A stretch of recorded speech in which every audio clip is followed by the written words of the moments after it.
नमस्कार साहेब. मी येथे आहे टफी ॲपवरून. येथे आपण ट्यूफी ॲपमध्ये चौकशीबद्दल शिकू. तर पहिला प्रश्न असा आहे की चौकशी म्हणजे काय? बरोबर. मूलभूतपणे, चौकशी म्हणजे जेव्हा नवीन विद्यार्थी सामील होण्यासाठी चौकशीस येतो. त्यावेळी आपण आपल्या संदर्भासाठी त्या विद्यार्थ्याचा डेटा ॲपमध्ये संचयित करू शकता. प्रथम एक नमुना चौकशी तयार करू. चौकशीवर क्लिक करा आणि नवीन यादीतून पहिला पर्याय निवडा.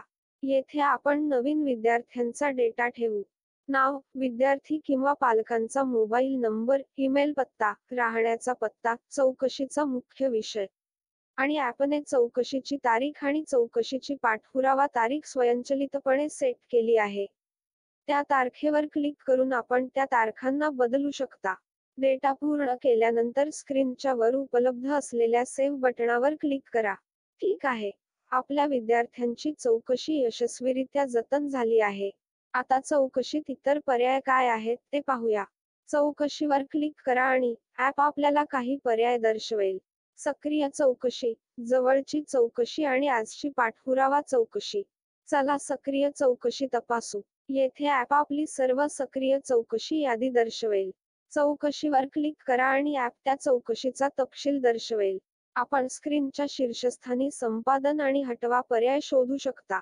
तर त्या विकल्पाखाली तुम्हाला विद्यार्थ्याचे नाव दिसेल.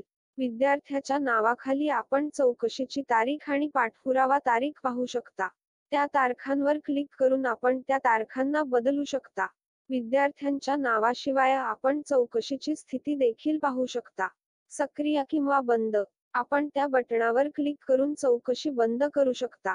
आणि आपण त्या बटणावर क्लिक करून ती चौकशी सक्रिय करू शकता. तसेच या चौकशीतून आपण आपल्या विद्यार्थ्याला कॉल, संदेश, व्हॉट्सॲप किंवा मेल करू शकता.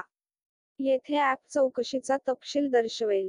आणि या विद्यार्थ्यांच्या चौकशीसाठी आपण नोट्स जोडू शकता. मी येथे काय करीत आहे ते पहा. ॲड नोटवर क्लिक करा आणि ॲप आपल्या नोटसाठी विचारेल. आपली टीप जोडा आणि सेव्ह बटणावर क्लिक करा. तसेच आपण चौकशीच्या मागील नोट्स संपादित करू शकता. तर हे सर्व चौकशीबद्दल आहे. इतर दोन कार्ये चौकशीप्रमाणेच कार्य करतात. आजच्या चौकशीत ॲप केवळ आजची पाठपुरावा चौकशी दर्शवेल. ठीक आहे. म्हणून आम्ही येथे चौकशी ट्युटोरियल पूर्ण केले.